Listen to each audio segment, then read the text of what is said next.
Hi, welcome back to a brand new video of the Targeted Individual Program, Targeted Individual Experience.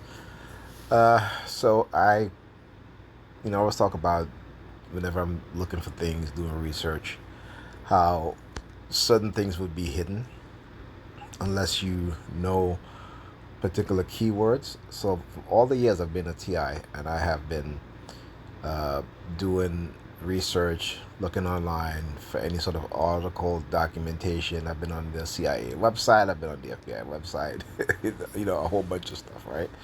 Looking for documentation, right?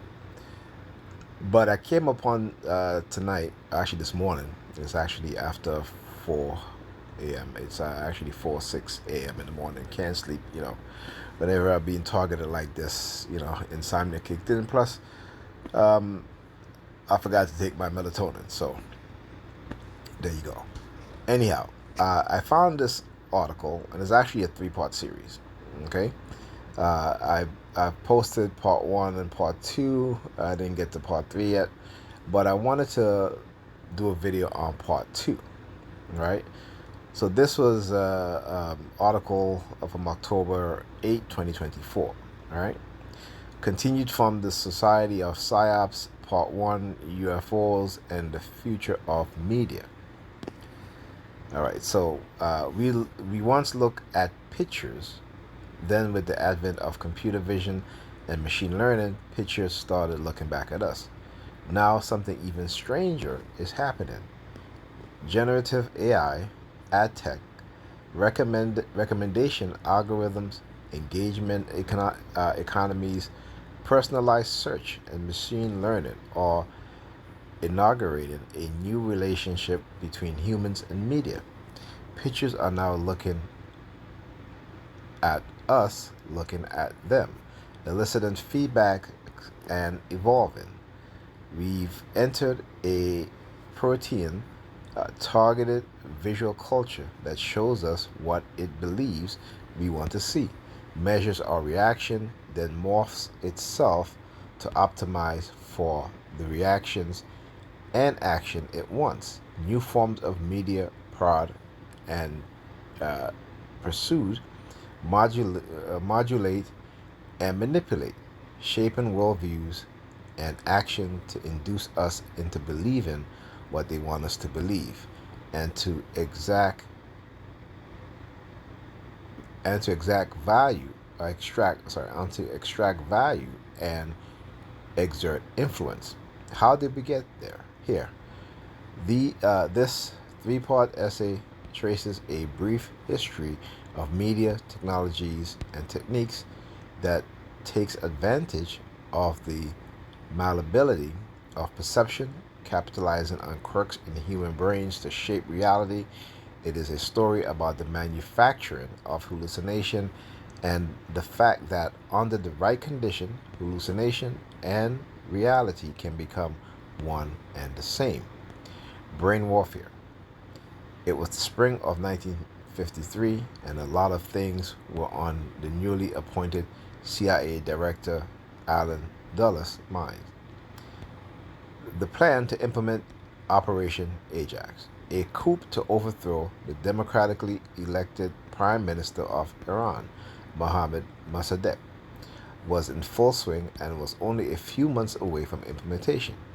A second plan to overthrow the government of Guatemala was under active development for the following year. But on April 10th, something else was on the director's mind: brain warfare. In the past few years, we have become accustomed to hearing much about the battle for men's mind, the war of ideologies, and indeed, our government has been driven by the international tension we call the Cold War to take positive steps to recognize psychological warfare and to play an active role in it. We might call it brain warfare. Dulles was given a speech to a group of Princeton alumni in Hot Springs, Virginia that day. Standing before the crowd, Dulles described a psychological warfare program he believed to be taking place in Korea. China, and behind the Iron Curtain. The brain, under communist influence, he remarked, becomes a phonograph playing a disc put on its spindle by an outside genius over which it has no control. What on earth was he talking about? Uh, a new form of media had appeared in American public life. In the midst of the Korean War, captured American prisoners made films confessing to the surreptitious use of biological and chemical weapons against Korean civilians. They wrote letters home exalting the virtues of their captors. Pilots and service members such as Floyd O'Neill, Paul R. Nix, and Frank Schraubel denounced the United States and confessed to war crimes. By the end of the war, more than half of all American POWs have signed statements denouncing the war and calling on the U.S. to end the conflict. Some defected to North Korea. The CIA and U.S. military were baffled. They were unable to imagine why American service members would participate in these propaganda efforts. Influenced by the work of Edward Hunter, an anti communist journalist and CIA operative who popularized the term brainwashing in the sensational 1951 book Brainwashing in Red China, The Calculated Destruction of Men's Mind. The government concluded that the Koreans, with Chinese backing, must be brainwashing the American captive. If a brainwashing capability did exist, as the CIA believed, then there was a brain warfare gap. The Americans had no mind control program. 3 days after his speech in Hot Springs, Dulles authorized its creation. Spearheaded by CIA chemist Sidney Gottlieb,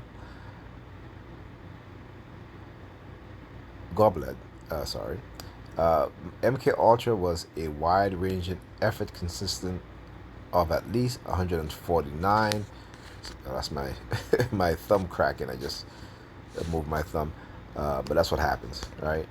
My bones crack, stuff like that. It's all part of being hit with silence on spectrum, right? Radio wave frequency based weapons technology. All right, so okay, at least 49 sub projects investigated how the agency could use the human mind as a strategic and tactical arena of covert action. Intelligence collections and warfare over the next several decades, the CIA conducted and funded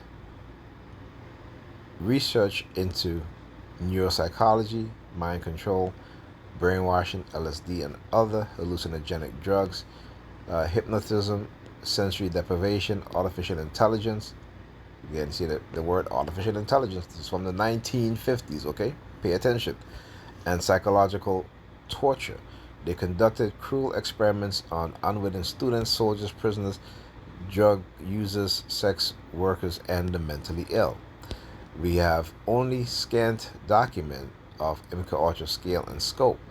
On January 30th, 1973, as journalists and congressional overseers, overseers started to learn about the program, CIA Director Richard Bressel dispatched Sidney Gottlieb to the agency record center in Warrenton, Virginia, to destroy all documents of mind control experiments. Let's talk about accountability here, okay? When I talk about accountability, when I say this government, its security, military, law enforcement agencies want no part of accountability, we see it trickle down within the police department, that the police department, even though its officers commit some of the most heinous and gross crimes against civilians, that they will never admit to any wrongdoing, even when their officers are convicted, and even when there is a lawsuit and a payout or a settlement has been reached, they will accept no accountability or no responsibility. And then they will put a gag order on the victims and the victims' families that they cannot talk about what happened to their loved ones because they were paid. They had reached a settlement. Now, this is some sick uh, mindset within the system, and the system is what it is. All right, it is a system in which those with the dog triad personality traits occupy, they rule, they control, they will manipulate the public, they will manipulate you and I, they will commit all sorts of crime, and because they're in a position of authority that they're in, there is no accountability. Okay, what we know about the various MK Ultra sub-projects come from a cache of nearly 20,000 documents located during the 1977 Church Committee investigation that survived Goblet's purge because they have been stored at a different location. From these surviving docs, imagine that. Imagine if they have destroyed all of these documents. We would have never known, except for the victims, who, the people who were victimized by the U.S. government and the other agencies, and also academic and medical uh, industry and academic I should say academia, uh, that we would have never known. We would have never known. From these surviving documents and other sources, we know that one area of research explicitly sought to use computers. Now, pay attention. I always say this, that when we think that the technology that they are pushing today is new, it is not new. It is not new. What's new is now they have the advancement in machine uh, um, manufacturing, to where they can now produce these things on a much more smaller scale as in the past, right? But make no mistake about it, that these things are nothing new. And when they want you to believe that this is new and this is an emerging technology, understand it is not. Okay, remember, the CIA, the Department of Defense, they're at least a decade to 2 decades ahead of the public sector. So the technology that we have today that they push is new is actually old when it comes to what the military, what the CIA are using. Okay, so we know that one area of research explicitly sought to use computers, early AI system and brain computer interface to develop new forms of psychological warfare. Could the mind be programmed, erased, and reprogrammed like a computer, or like the disk put on its spindle by an outside genius, as Dulles imagined? Could memories be implanted and deleted? Could human higher order cognitive process be circumnavigated to induce involuntary action? And I'm here to tell you, yes, it does. I experience it all the time. That's why I document my experience in what it is that they've done and continue to do. All right. Could the agency make a target hallucinate themselves into an alternate reality? The answer would turn out to be yes. I want to read this again. The answer would turn out to be yes. See, when you keep the public, the American public, ignorant, uneducated when it comes to these things, this is why I say they will never use technology and never integrate technology within the society as other nations do, like China, Korea, Japan, some parts of Europe. They will never use technology and implement technology within a society that will benefit us, the people that live in that society. The technology will be used to manipulate us. They will use it to benefit them. I'm talking about the elites, the oligarchs, right? The billionaires, the multimillionaires, who consider themselves to be uh, gods. Let's put it like that, right? Because they consider themselves to be more than human. Okay. because they get to control us, they rule us. Even though we think that we, particularly those of us who are very religious, always talk about God is in control of our life and Jesus take the wheel. Listen, if you truly understand what's going on, you should know that God is not in control of your life, and if you let Jesus take the wheel, you're going to drive off a cliff because Jesus ain't going to save your ass. Understand and know. Gain knowledge so that you understand what's going on, how you are being manipulated, how you're being used. All right? Face recognition and remote control animals. Now, I remember I did a video. Actually, you could see it on the video. When my daughter and I was walking, all of a sudden, some birds. It might have been like 6 or 7 birds just flew right, very close to us, flew right past us. Okay, which again, birds don't usually fly past human beings that close.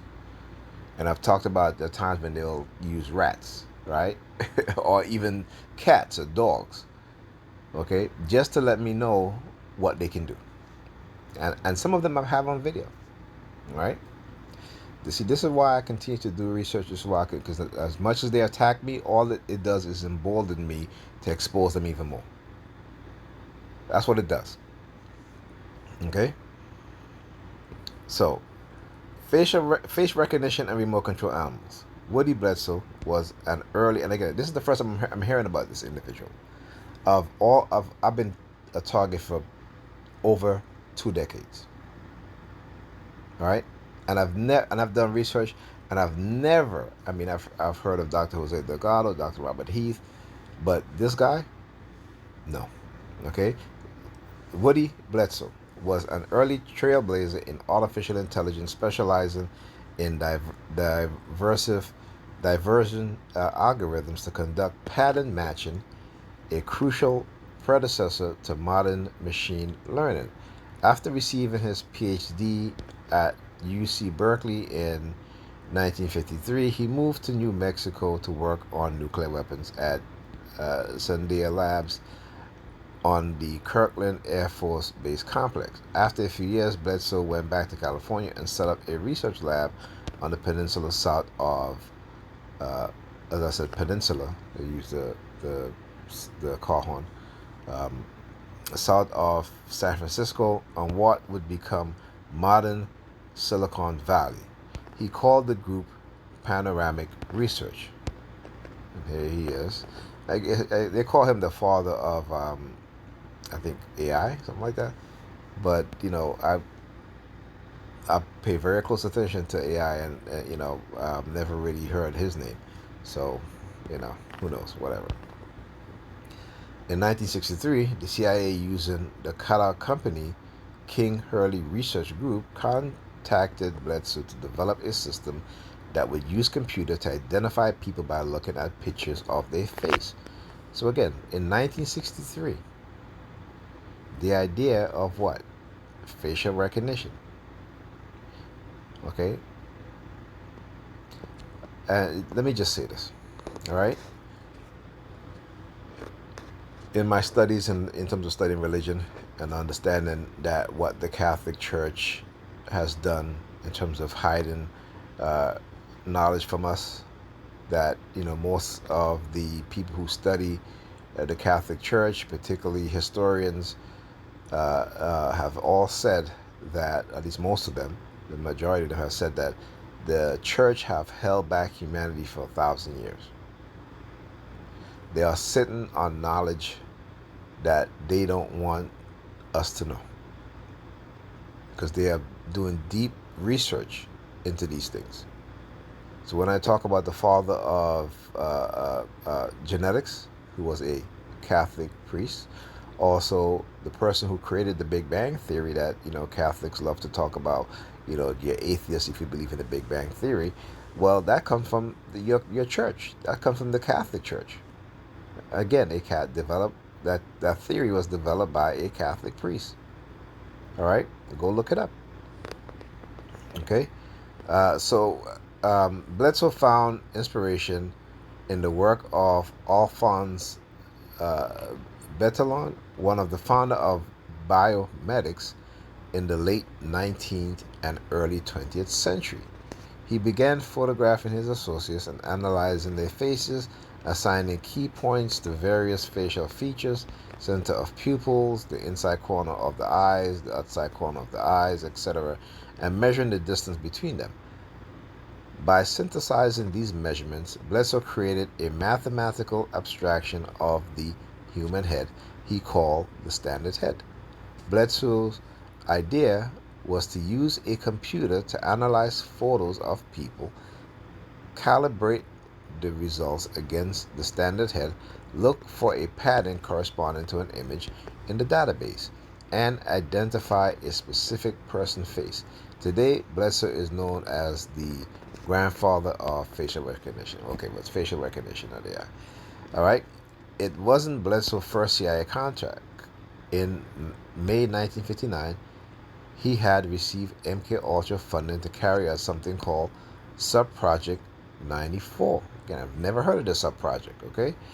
Which involved investigating the remote directional control of activities of selected species of animals, including mammals and feathered vertebrae.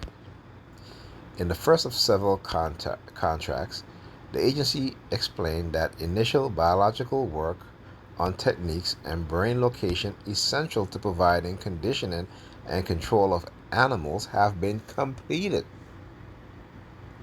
All right, so they already had identified areas in the brain in which they can manipulate and control. It's like Dr. Jose Delgado on the video you can find on YouTube, where the bull in the ring against the matador, and the matador, standing there. The bull is charging, and Delgado hits the remote button on the remote control and stops the bull from charging.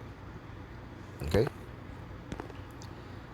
so the agency was most likely referring to the work of a Spanish neuroscientist named Jose Delgado, whose lab at Yale University have shown the feasibility of controlling animals through electronic brain implant.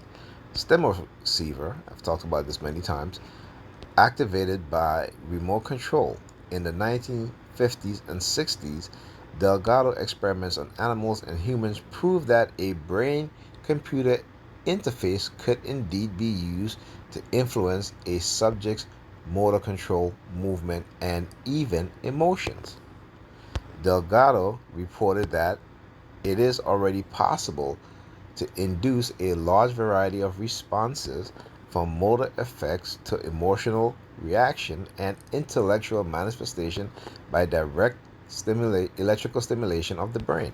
Also, several investigators have learned to identify patterns of electrical activity which a computer could also recognize localized in specific areas of the brain and related to determine phenomena such as perception of smell or visual perception of edges and movement. We are advancing rapidly in the pattern recognition of electrical correlates of behavior and the methodology for two-way radio communication between the brain and computers. Now again, let's just think for a moment, okay? When Obama came out and talked about the brain initiative and all this stuff, listen, they lie to us, they fool us. They have advanced technology that they hide from us, that they use to manipulate us. Okay? The individual is defenseless against direct manipulation of the brain because he is deprived of his most intimate mechanism of biological reactivity. In experiments, electrical stimulation of appropriate intensity always prevail over free will. Understand this. When they're using this technology on us as human beings, there is nothing we can do. Our brain has no firewall, no defense mechanism against these things. Understand that. Okay? And, for example, flexion of the hands invoked by stimulation of the motor cortex cannot be voluntarily avoided. All right, now I talked about this, how there are times when they'll have me targeting myself, like giving myself hand signals. All right, and before I used to like literally concentrate to stop my hands from moving. Now they do it, and it's much more fluid as than before. Right? It is. I cannot bypass their control of my motor skills.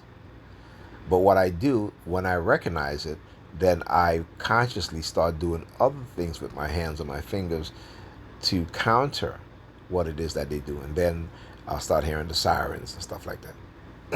All right. Let's see here. Destruction of the frontal lobe produce changes in effectiveness which are beyond any personal control. It appears that Bledsoe's Subproject 94 was a covert version of Delgado ongoing research at Yale, a shadow effort more easily adapted towards military or intelligence objectives than the public research conducted at the universities. Always know that they'll always tell you we're doing this for this reason to benefit human beings or whatever, such and such, but they also have a darker aspect of these types of research and these types of programs, right? That is covert, that is not available, right, through the Freedom of Information Act. Because what?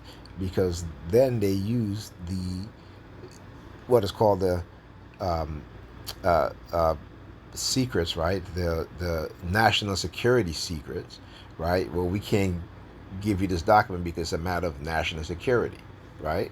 Those sort of things. Okay, so Sub Project 94 began in the summer of 1959 with experiments on rats and burros. By September, a CIA memo reported that the feasibility, listen to this, the feasibility of remote control of activities in two species of mammal have been demonstrated by limited trial, and that additional support for Bledsoe project was required in order to capitalize on this technical breakthrough. Bledsoe to extend his experiments to dogs. In 1961, the agency reported that performance is satisfactory, and it was proposed, it's unclear whether by Bledsoe or the CIA, that Subproject 94 begins special investigations and evaluations towards the application of what selected elements of these techniques to man. Bledsoe was set to begin studying the effect of this method on human beings. But in 1962, something happened. The agency shut it all down. In November, the CIA wrote Bledsoe to inform him that the grant funding his research would not be renewed. In the internal memo, the CIA controller wrote that Subproject 94 had gone off the rails, even as Sidney Goebel opened that the overall performance of Subproject 94 was highly satisfactory in all respects. So basically, they got him out the picture, right, and gave it to another scientist, all right, to continue to work on. Okay, the facial recognition contract came through shortly thereafter, keeping Panoramic Research sovereign. But in 1966, Bledsoe was worn down from the constant hustle for funding and decided to go back to academia, taking a position as professor of mathematics at the University of Texas at Austin. Panoramic Research ceased operational shortly thereafter. We don't know whether Bledsoe's remote mind control experiments were ever tested on humans. The CIA burned the MKUltra records in 1973. Bledsoe burned much of his own archive in the 1990s after being diagnosed with ALS, and realizing that he would die soon. Wow. Imagine that, all that cover up, right?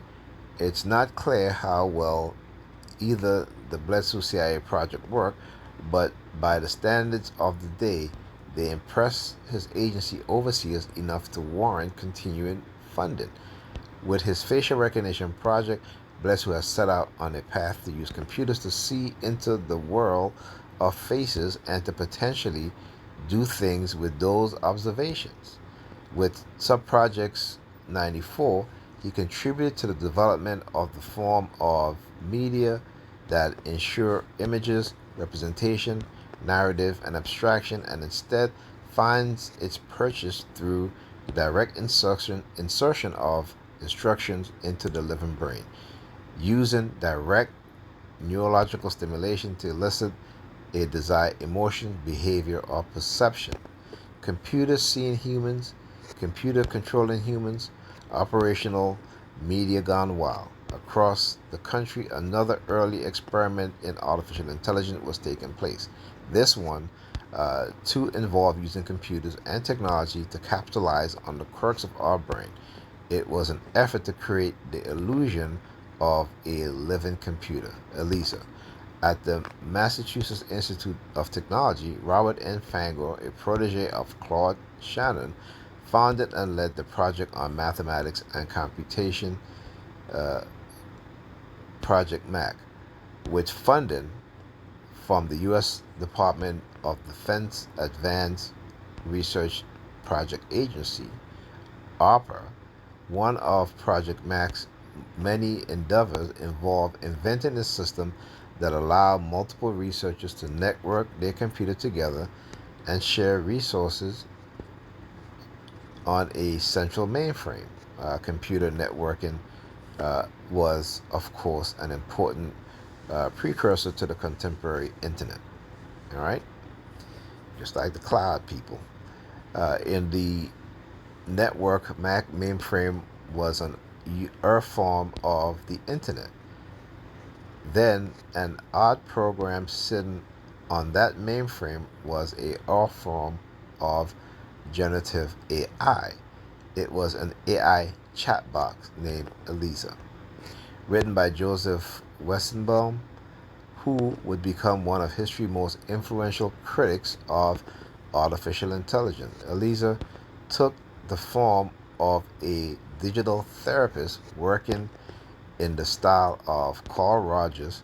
Rogers' method emphasized reflective listening, a form of active listening involving a therapist reflecting back the patient's statements.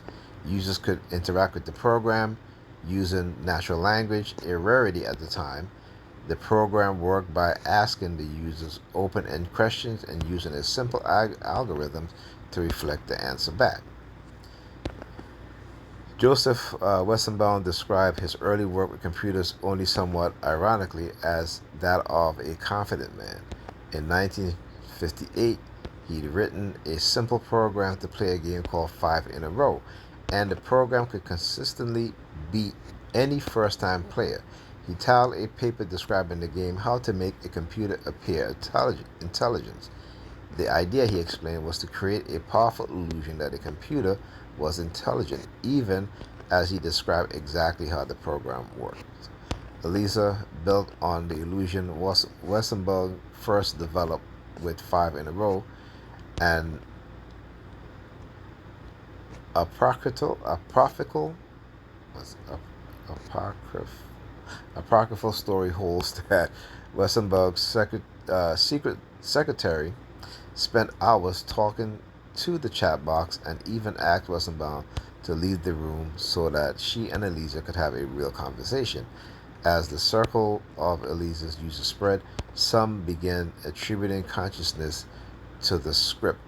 Westenbaum had succeeded in creating a powerful device for the manufacturing of hallucination. The AI researchers was taken aback by the success of his conjuring. I had not realized, Westenbaum would write, that extremely short exposure to a relatively simple computer program could induce powerful delusional thinking in quite normal people. All right, so I am going to end this right here, and I will definitely uh, be talking more about these things because, again, I've been trying to tell you guys for decades now what is happening, what has been going on, what I've been doing, and they have spent decades trying to silence me, trying to get me to self isolate because I chose, despite the threats, despite the harassment, despite the noise campaign, despite the poisoning, despite the manipulation, the deception, despite them engaging in decomposition within the society, right? The decomposition of my life and my psychological state and my cognitive abilities within my sovereign self and the within the society, that I'm going to keep on doing what I do. I'm going to keep on exposing them, no matter the cost. No matter the cost. No matter what they say, I am going to keep exposing them. All right. So with that being said, I'll talk to you guys in the next video.